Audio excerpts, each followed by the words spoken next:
You are listening to the Next Play podcast, the playbook for high-performing leaders who want to exceed their full potential. From walking on the Ole Miss football team at 5'7", 150 pounds and earning a full D1 scholarship, to coaching thousands around the world and working with massive organizations like IBM. I've learned countless lessons that I'll be sharing right here with you. Join me as I interview some of the most successful people so you too can learn how to focus on always moving forward by deciding, planning, and executing on the next play relentlessly. This is Richie Contartesi with the Next Play podcast, and today we have a very special guest by the name of Christian Braga. He has come in and started and worked with his dad on $100,000 company per year and brought it to 18 million in just under 3 years. So today we're going to be talking about how he did that, how he's built his leadership team, how he's built his sales team, and how he's been so successful in such a short period of time. So Christian, thank you so much for being on the show. Hi, Richie. Thank you for having me. It's an honor. Awesome. Yeah, man. Really good. So let's just jump right into it, man. How did you get into business? How did you get into working with your dad? And, obviously you're also a coach too. And I know you have coaching clients too. So walk me through just real quick, simplified version. How did you get into, did you start off right away working with your dad in that business, or is that something you transitioned to? No, it's a transition. You have to know that I never wanted to work with my dad and brother. They are plumber, and I never wanted to work with them. So I went to study, and then after my graduations, I found a job in an international broker insurance company as a call center operator. So after a few months, I moved, and in another office, we managed claims. And there I learned to optimize process. Okay. So that is the first step of my success. It's managing process, how to manage process and how to implement process. So after 5 years there, I understood that the learning point that I need to focus on was communication. Okay. Because you can manage process, you can be more efficient, but then you need to manage people, and that's another story. And you manage people by communication. Mm-hmm. You need to know what they need, and you have to give them what they need in order to manage people. So I studied personal growth, I studied communication, I studied neuro-linguistic program, and I fall in love with communication, with neuro-linguistic program. So I went on a school to do some courses, and turned out that the school come to me and say, do you know, Christian, you are very good with communication. You communicate very well. We would like that you become a teacher here, an NLP Italy school. So I left my job, and they sent to me in Orlando to Richard Bandler, which is the creator of the neuro-linguistic program. I studied a lot, and I come back, and I was teacher of communication. There, I learned a lot about how to manage people. There, I learned that anyway, men and women, we want to be important in our life. We want to be needed. We want to be valued. We want to be appreciated. We need that, Richie. We need, I need to create something important in my life. You need to create something important in your life. If not, you think that you are wasting your life. Do you agree with this? 100%. Yeah. Everyone wants this. Everyone, even the last employees, he want to create something important. So our businesses, Braga, for example, I understood when I was very young, I understood that a business should be the vehicles that permit to the people to live their lifestyle. Yeah. To feel important. Okay. It's just a vehicle. It's the vehicle. It's just the vehicle. It's just the vehicle. It's not something mine. It's something of them. So what's happening is that I was falling in love of personal growth, of everything about this. So at that time, I knew my wife. My wife is from Poland. I knew her in Krakow. Okay, I went there just to have fun, and I found her. I fall in love. I fall in love with her. So we started 3 years of traveling from Italy to Poland, and I needed to understand how to manage relationship even. Okay.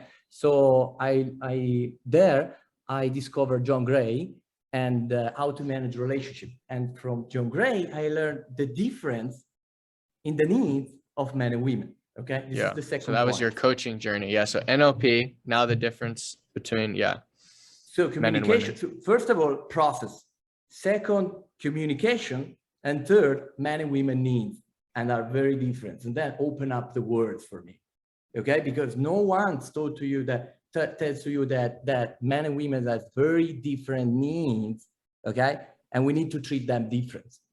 Okay. So I learned about relationship, and I began to be a coach, a life coach, relationship coach, and I was very successful. But, at certain point, my coach says, you know what? Business is everything about relationship. Do you know that? And I said, and I thought, oh, wow, that's true, because it's relationship with your partners, relationship with your suppliers, relationship with your employees, relationship with everyone. So I said, yes, okay, let me become a business coach. Okay, so my coach teach me the secret of doing business. And I discovered that doing business is fucking easy if you know how to do that.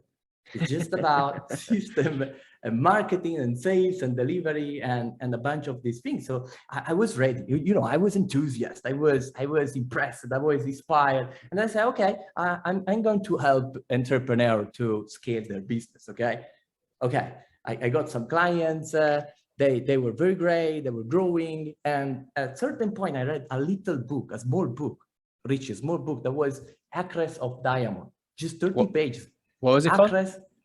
Acres of Diamonds? Acres of Diamonds. Okay, 30 pages, 30 fucking pages. Okay, and the message of this was that many times we are going to find our success far away, but many times it's here, just under our foot.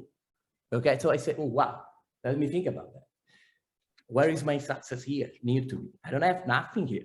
So I came back one day, just 2-3 days later, to home by train. And my brother that works with my father come to pick up me with the car. I enter in the car and he said, you know what, Christian, we are going very bad with the company, and we have no work, we have no clients, and we're going to close at the end of the month. We don't know what to do. And my brother at that time, he was waiting for a baby. He was waiting for a baby. And so I thought, fuck, I have all this success and helping all these people, and then my family is starving for clients, for people. Right. But right. I always thought I can't help them. I can't help them. I don't know, because it's very difficult to yes, work family for sure. Your family. Yeah. But I say, okay. So I seek my father and my brother and say, if you want, I can get this company, okay? But I will be the leader. If you want, I can do that. I can take care of the family and everything. So they say yes, and we start. So we start without nothing, okay? So I get this company, we start without nothing. I started to do marketing on Facebook with €2 per day. €2 per day. Wow. So it's about, we began with marketing, we get some clients, and I asked my father to call the client and sell, but just boilers and air conditioning, okay? Because it was easy, standardized. So it was good. And after a few months, I hired the first salesman, okay? And then I hired the first installers, and then we grow like this. Then from this point, Richie, for me, it's just about test and measure. Yeah. Just about test and measure. For example, the first problem of this business, I think, there are a lot of people that are doing these businesses outside, okay? They sell solar, they sell air conditioner, they sell boilers and everything. But I think that everyone is focusing on sales, okay? But the problem is— Versus what? Versus installation, because at the end— oh, there's no delivery. You're saying the delivery is bad. There is no delivery, because a lot of companies, you know what they do? They sell, and then they create alliance with installers companies, okay? And they give the sales, and then they go to just subcontractors. They just find contractors to do it. Yeah, just subcontractors. But what is the problem? Is that you're not taking care about the quality of your services. No. Right. you're not taking care about the quality of the services. So we think we have to do something different here. Okay. So we created a company where we hire all the installers. Okay. All my installers are In-house. employees in-house. Okay. Because anyway, Richie, if the company is the vehicles in order that allow people to live their lifestyle, okay, how can you have your installers as a subcontractor? For me, it's not possible, because Braga, my company, has to be the vehicle for them to live their lifestyle. Okay. Right. So and also just like reputation, reviews, that whole game. That all the game. And so the point is that try to think the role of installers.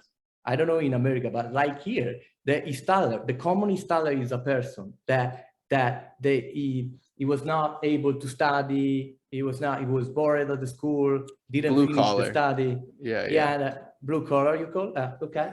So they finished to study, and the parents sent them to be an installer. Okay. So how can you think about yourself, your self-esteem, if you end up being an installer?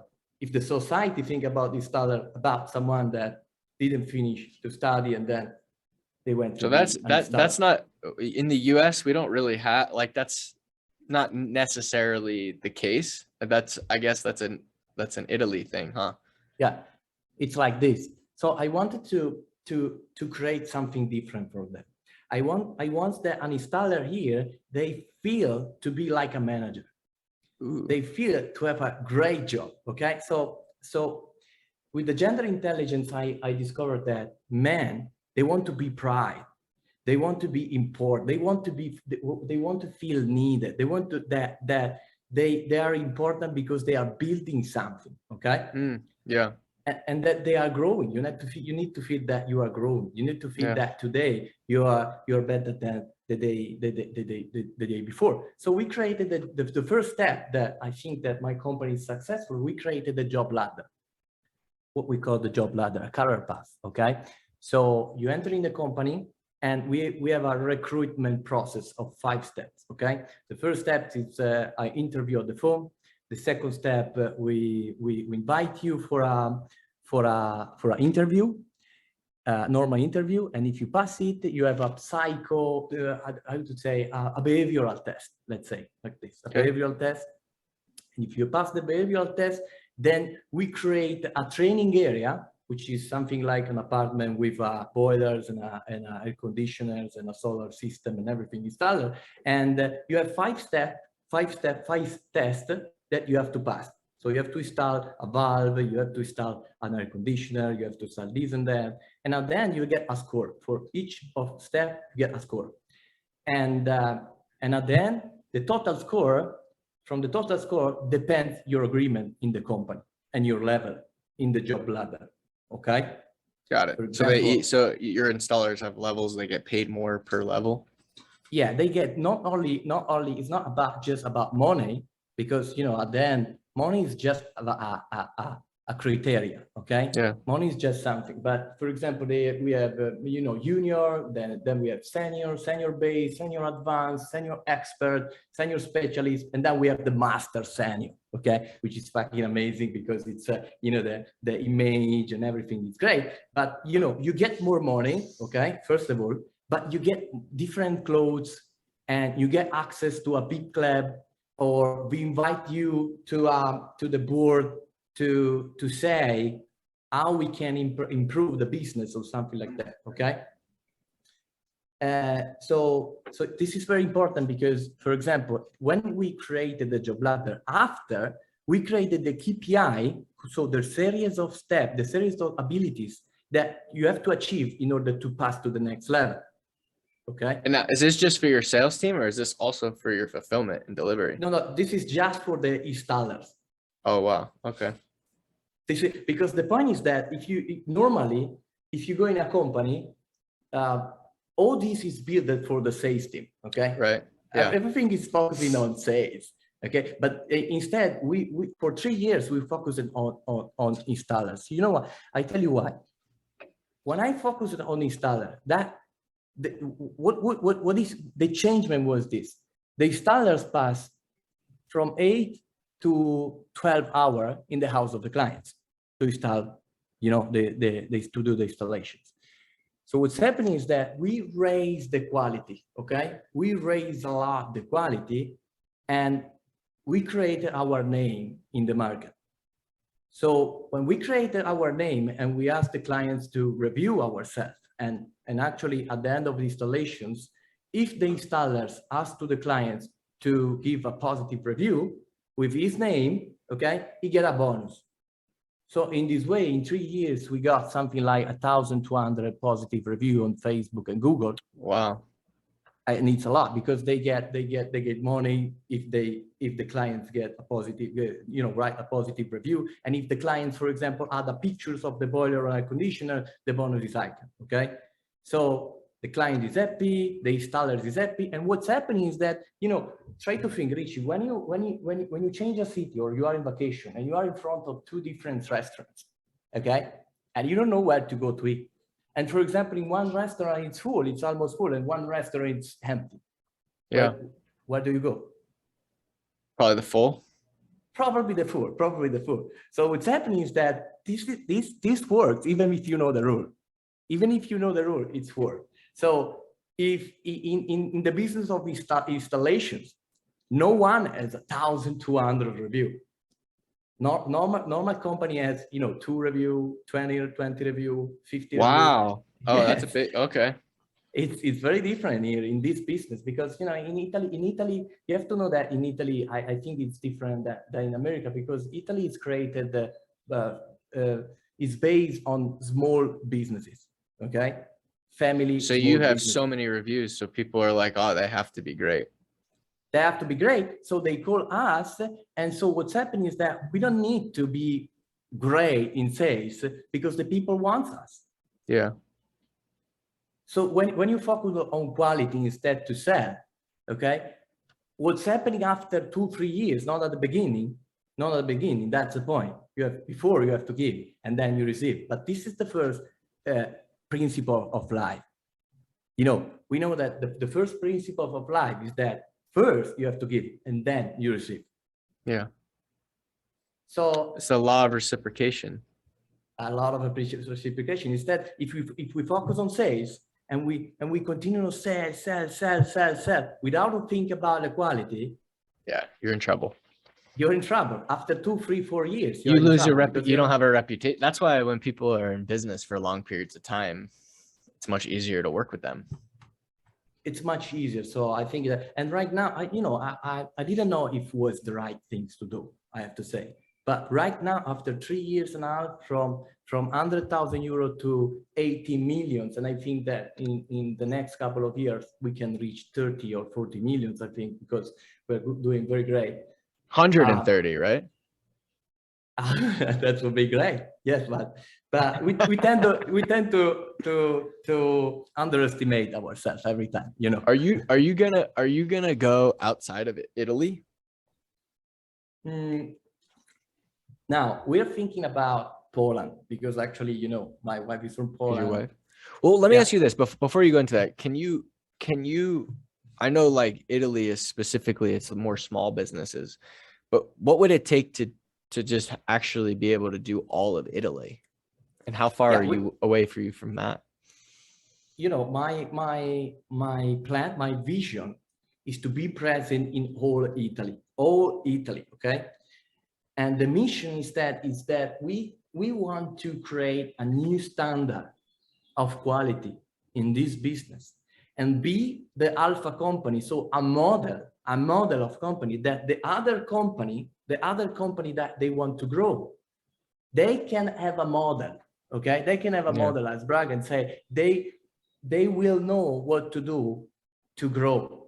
Yeah. Because think about, we don't do business just to get money and, revenue and everything. But I think that with a company, when your revenue is millions like this, you can be someone for your country.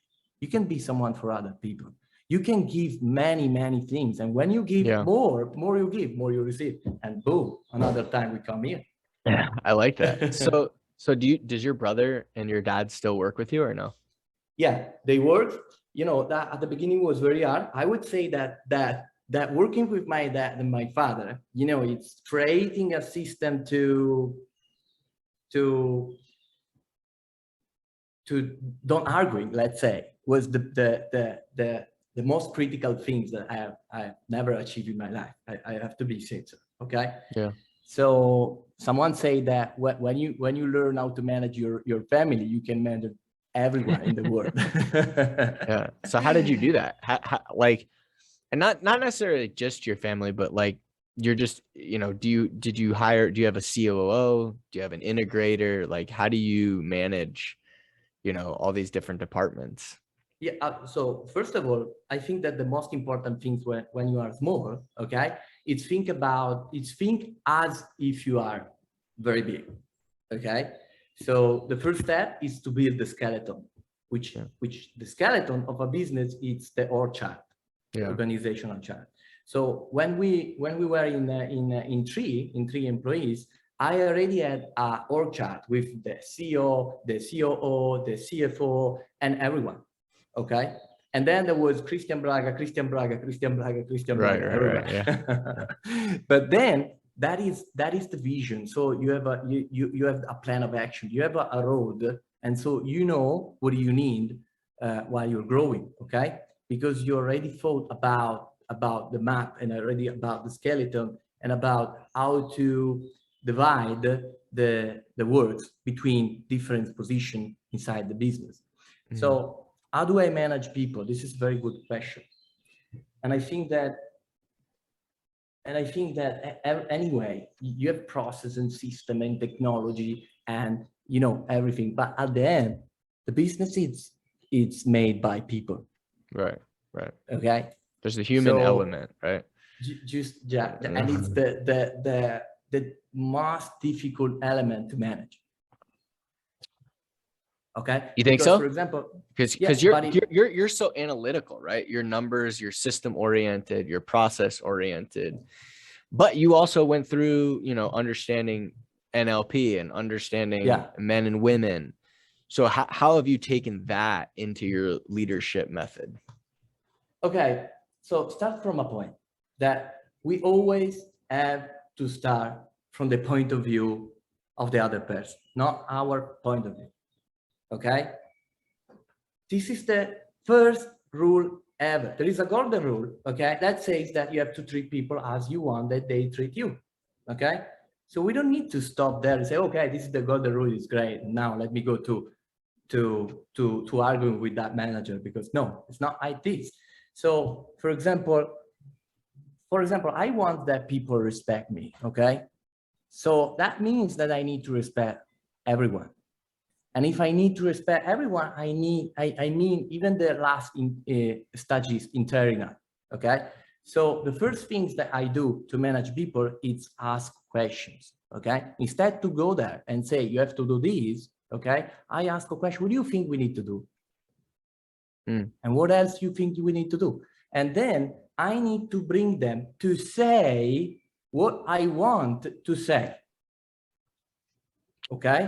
Without saying it. Without saying it, okay? And this become a game, because the point is this: if I give you an objective, okay? If I give to you an objective and you don't believe to this, it didn't come from you, okay?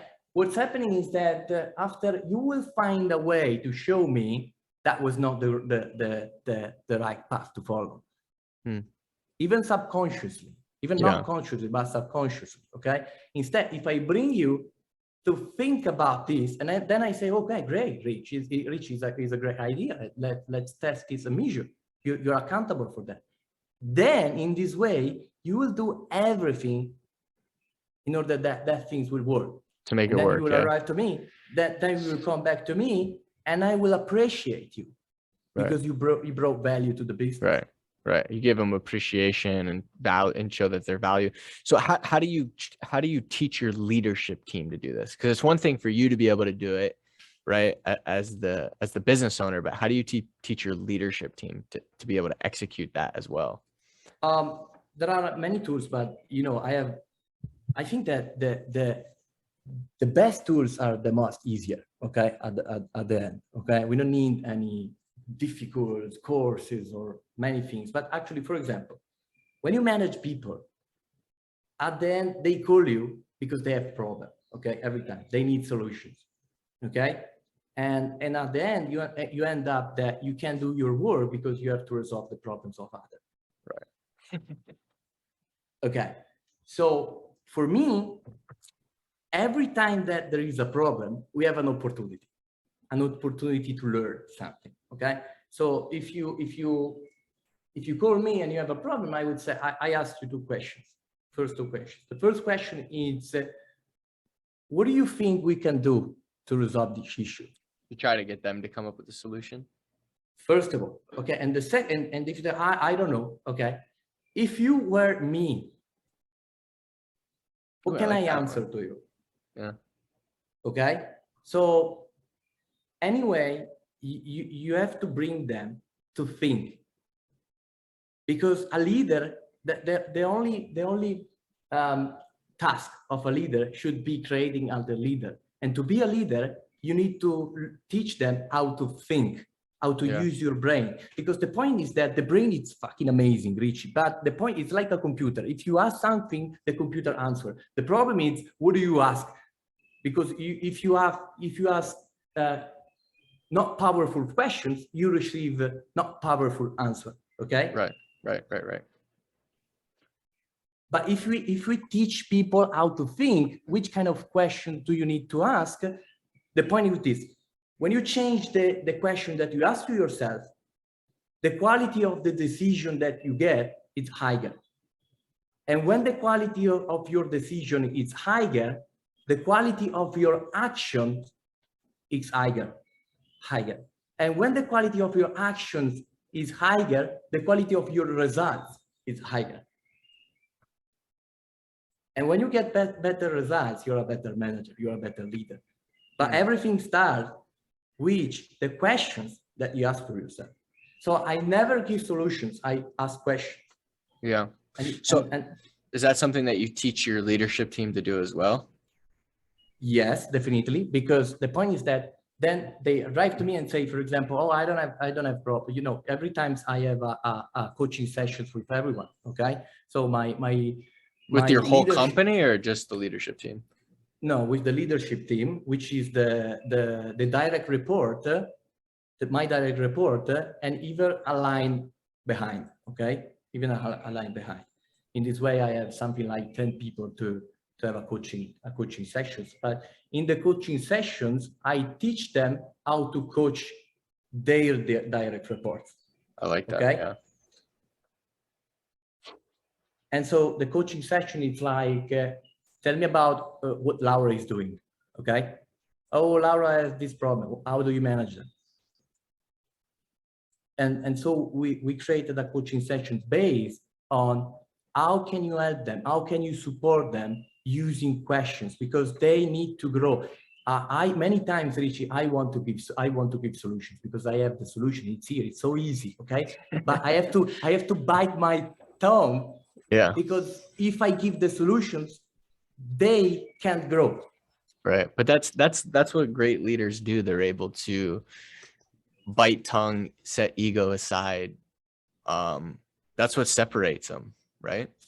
So I guess the deeper question is then, how do you teach people to coach? Right. Like we work with, managers and coaches and teach them how to hold their people accountable in a positive way. So how do you teach your team members to coach? Do you have like a method that you do it, or is it just watch how I do it, how I do it with you? Like because that's a thing, right? That's a big thing that a lot of, if you want your leadership team to be successful, that's definitely a big component of it. I think this is the most important question, Rich. It's something that I look up and I think every day how to improve my skill to teach these things. Now, I have a tool that I'm very proud of this tool, which is the Wiki Planner. Okay. So one day my coach said, everyone in your business has to report during Friday. Okay, that means that every Friday they have to report about their week, what they have done, the blah blah blah, and then they have to send this report, okay, to the leader and to you. And he say, you don't need to read this report, it's for them, it's not for you. Okay. Yeah. So from You do that report, weekly? You do that yeah, weekly? But from that report, that was just tell me about your week. I change something and I create a coaching system that works automatically. Because the point is this, Rich, when you are small, you can coach everyone, okay, in your business. Right. Okay, right. But the problem is that when you are big, right now we have 130 persons, okay, 130 employees, it's a lot, okay? So I needed to create a system even for coaching. So I create this Wiki Planner, it's called Wiki Planner. Everyone in the business has to write them down in Friday, and it's working like this, it's five sections, okay? And the first section is, the first sections you write only from the second time. I'm gonna explain to you. The second section is that it's think about the next week, okay? Which is your most important objective to achieve in the next week, okay? So we teach them with a video to create a smart objective, okay? First of all, because if you want that people learn how to think, you need, the first things that they need to know is how to create a real objective. Yeah. Period. Because if you don't know how to create an objective, you create dreams, you create good idea, but then if you don't have a real image of what will happen Friday, okay, in order that you know that you achieve your objective, okay? So you need that you need to teach them how to create a real objective, okay? And a real objective is like a carbonara pasta has some ingredients, okay? For example, eggs, for example, pasta, for example, meat, and for example, if you don't put eggs, it's not a carbonara, it's a pasta. It's not a carbonara. So objective is the same things. There are certain ingredients that you have to have in order to be an objective, okay? Yeah. So every week I force them to think about an objective for the next week. It has to be very small, even to talk with a colleague, okay, to resolve some issue. Very small, but they need to think, because when they learn how to think in this way, they think in this way even in the personal life. So the first section instead that you fill in the second week, it's think about your objective of the last week. Did you achieve it? If yes, tell me how. If no, tell me what's happened, okay? Yeah. So they need to be accountable next week in order to tell me to the board. They have to tell why they didn't reach the objective, or why they were able to achieve it. The third section is KPI, okay? So the point is that I have all the KPI on my system, but of course I can go and check my KPI and see what they are doing. But if I force them to write the KPI, that means that every Friday they have to go there and see and check the KPI, and they will be accountable to manage the KPI. And then I ask other two questions. Think about your department, okay? What we think we can do in order to improve your department, okay? Why is that important for Braga? And what can you do in order to reach that objective?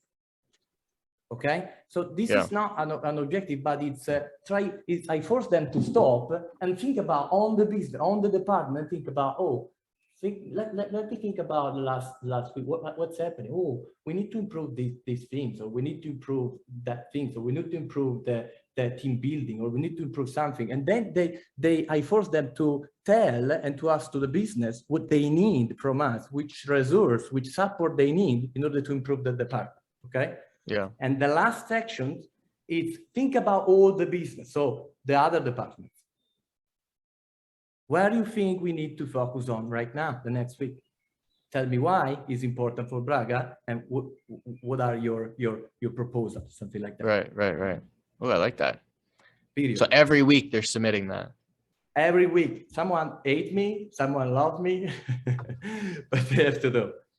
And Yeah. Richie, in this way, I swear to God, the people grow a lot and the business grow a lot. I love it. Okay. Was that one, when did you implement that? How many employees did you have when you started doing that? I implement the weekly.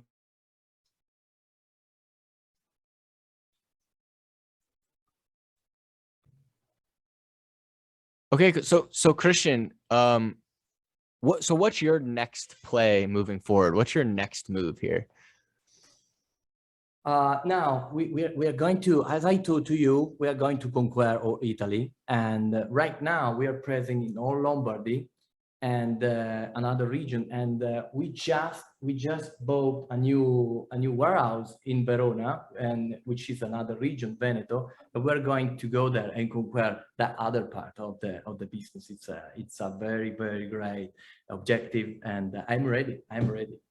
Awesome. How long do you think it's going to take?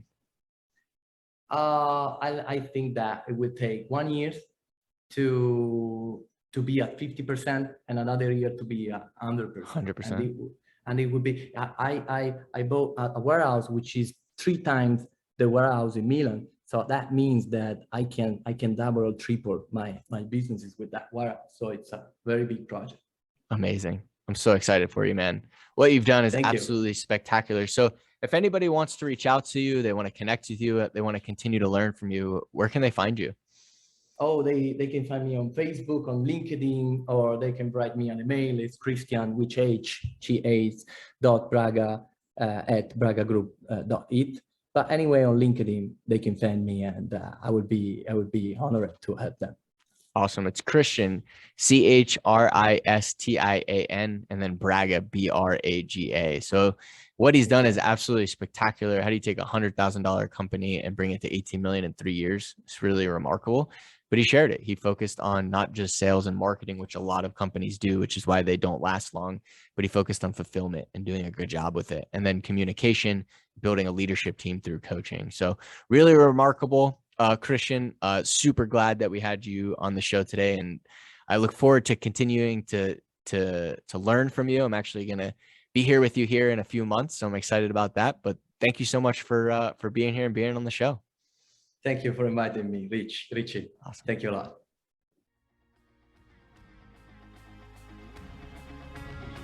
Thank you for listening to this episode of the Next Play podcast.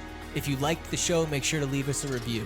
For more resources, visit relentlessuniversity.com or download the free Relentless University app. And if you're interested in having me speak at your next event, visit relentlessrichie.com. Until next time.